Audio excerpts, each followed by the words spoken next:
RMC, du pain quotidien. Marie Dupin, bonjour Marie. Bonjour.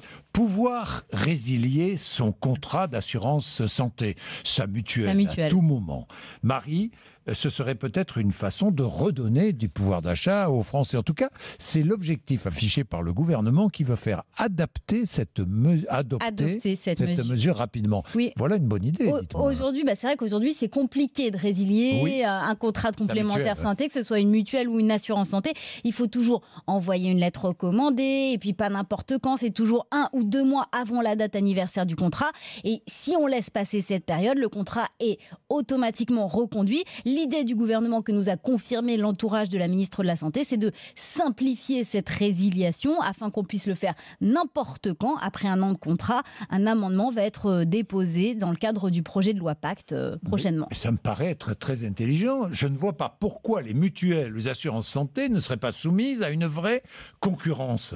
Oui, effectivement, l'idée c'est de faire jouer la concurrence comme ça s'est passé avec les contrats d'assurance auto et habitation qu'on peut résilier quand on veut depuis 2015. Même si au final, ça a eu un impact assez limité sur les prix. L'idée, c'est effectivement de booster la concurrence pour faire baisser les tarifs. Toute la question, c'est de savoir si cette mesure s'appliquera uniquement aux contrats individuels ou aussi aux contrats collectifs souscrits par les entreprises pour leurs salariés, puisque les syndicats s'inquiètent d'une telle mesure qui, selon eux, pourrait être utilisée comme moyen de pression par les employeurs. Donc c'est un possible effet pervers.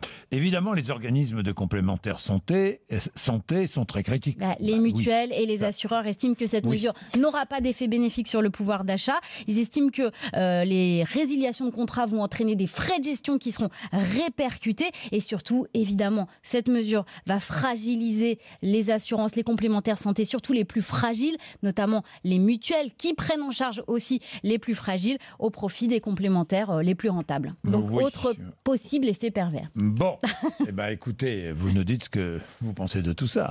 7h22, merci Marie, 7h22.